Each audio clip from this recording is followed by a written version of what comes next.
गुरुर्ब्रह्मा गुरुर्विष्णु गुरुर्देवो महेश्वरा गुरुरेव परब्रह्म तस्मै श्री गुरुवे नमः तस्मै श्री गुरुवे नमः तस्मै श्री गुरुवे नमः। सद्गुरुनाथ महाराज की जय। महायोगी स्वामी उमानंद सरस्वती की जय। Yes, we are going to continue with a few more studies of RAMKRISHNA Paramahansa. Remember, Chaitanya Mahaprabhu was a name which has backed an institute like ISKCON today. He is the base founder of that. Greatest place, Jagannath Puri, today is worshipped. Concepts such as Ratha Yatra have emerged from it.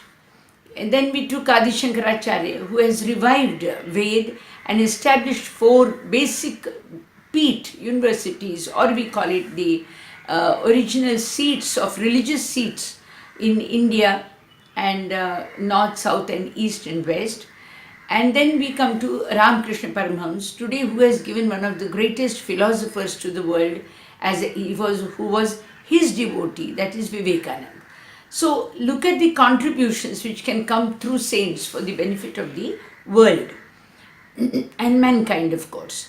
Now we will continue with a few more lovely stories of RAMKRISHNA Paramahansa, of which I would like to tell you one first.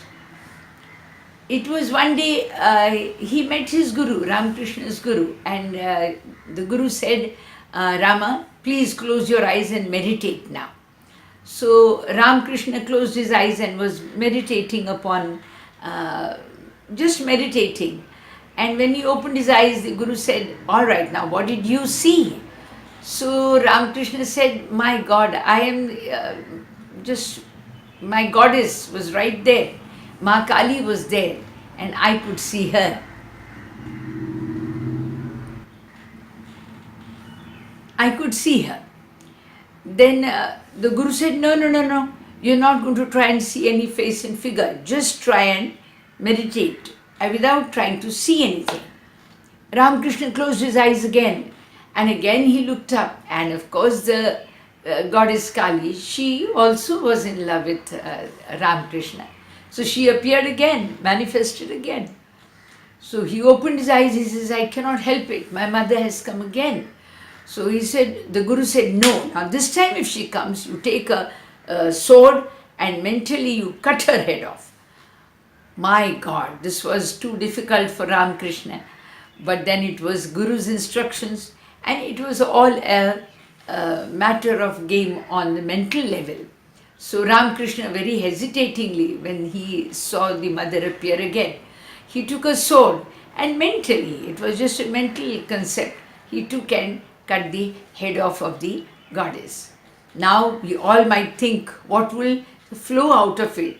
What will emerge out of it? Of course, we will imagine it to be nothing but sheer fountain of blood. But it was fountain of light.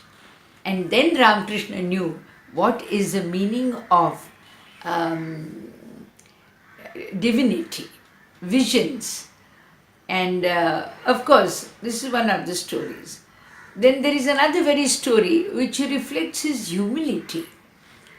Ramakrishna was a very humble person. So one of his disciples was to get married. There was a marriage function in his disciple's house. Of course, Ramakrishna was also invited. And when Ramakrishna went, he went along with another disciple of his and he visited the marriage function. Now in the hectic moments of the marriage function, of course the devotee of Ramakrishna, who was the father figure in the marriage family, he could not attend personally much to Sri Ramakrishna. Now the other devotee who had accompanied Ramakrishna started becoming uneasy, because here was a guru, a master, a great master, a great enlightened soul, and he was being ignored, ignored in the heat of the crowd. So he was uneasy and he kept on telling Ramakrishna, he says, come, let's go away. He's not bothered about us and we need not stay, and especially you need not stay here because he's not bothered about your presence. So Ramakrishna very politely took him aside and he says, wait, we can't go away. He will give us little dakshina which will take care of our next 2-3 days. Now friends, it is not that these sadhus don't have, or they need, or they ask for it, because they never feel they are poor, but they know that they have to receive so that they can bless the devotees. This was one of the things which had touched my heart about Ramakrishna Paramahansa. Then there's another very beautiful story about him, that he would often cry if Vivekananda would not visit him. So one day when Vivekananda did not come for a long time and came later to meet him, Ramakrishna was in tears. So Vivekananda felt very awkward. He says, what nonsense is this? I am your disciple, and how can you cry if I don't meet you? Then Ramakrishna looked at him and says, you don't know who you are. You are Lord Narayana, and you want me not to cry if you are not there for me? Now friends, these are some of the beautiful moments we hear about in the life stories of saints, and they can stir you up. They will make you very soft and gentle and receptive.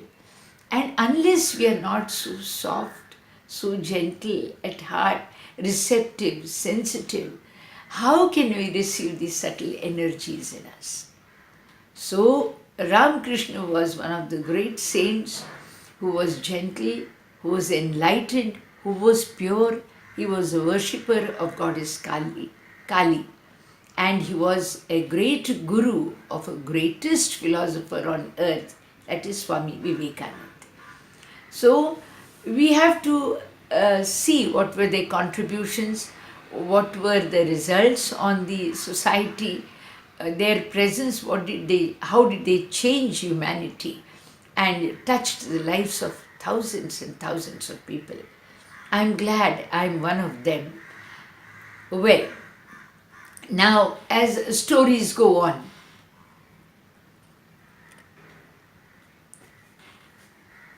one more story might give you a new dimension about Ramakrishna Paramahansa. Of course, he was married to Sharada Mata. And if we include some of her stories independently also, it would be right. But right now here we will only relate one little incident about the two of them. Ramakrishna was one day carrying a little fish wrapped up in a little material, cloth material. And he was carrying it with him for his wife. For his wife. So as he was approaching, some people on the way met him, and they looked upon him. They knew he was a great saint. So he says, what's going on? You're carrying something which doesn't seem to be very right. So he says, why do you say that? Ramakrishna said, why do you want to say that? He says, well, it seems the cloth is messy, it is stinking, and it has some little blood on it. Ramakrishna Paramahansa said, is it so? He took it out and he saw. He says, it couldn't be, there could be nothing. There is no stink. Yes, if at all there is. He says, it is Bhagavad Gita I am carrying. So he says, the others looked at each other and with doubts in their hearts. And they looked and said, no, we don't think it is Bhagavad Gita. He says, yes, then how is it so messy? He said, obviously because there was a Kurukshetra battle in Bhagavad Gita. So he says, what nonsense, you're talking about Kurukshetra battle? What is the result here? He says, yes, there was blood all over after the battle was over. So that seems to be the stinking part of it, and probably it is the messy appearance which the material seems to have. So the people who were there, they laughed and smiled, and they knew he was laughing. But one of them was very curious. He said, no, we are not going to take that. We want you to open it and show it to us. Open it and show it to us. Ramakrishna opened it. And guess what? Of course it was Bhagavad Gita. Friends, when I hear such stories, I don't know, my heart gets very emotional, and tears flow. And of course, it is called as Ashta Satvik Bhav. And all the emotions rise, and they attune you to receive the ultimate very gracefully. These are some of the stories of Ramakrishna Paramhans. I would of course like to now take you to another great saint's life, and let us say he is Sant DNYANADEV. Sant DNYANADEV. It is his works which are promoted, which are studied in our Guru's ashram as well as in my ashram. So it is a study of Jnaneshwari, Amritanubhav, and beautiful texts they are. I shall be talking to you all about Sant DNYANADEV and his guru Nivrittinath, and again another powerful Siddha, Gorakshnath. Well, there are stories of Navnath. Oh, I could go on. I could go on. You have to subscribe and let me know that you are enjoying it. Only then I will have the courage to continue because I don't want to bore you and not know that I have bored you. So I might as well know if my stories are interesting. Please give me a feedback and subscribe my channel. This is Swami Radhikanand from Pune.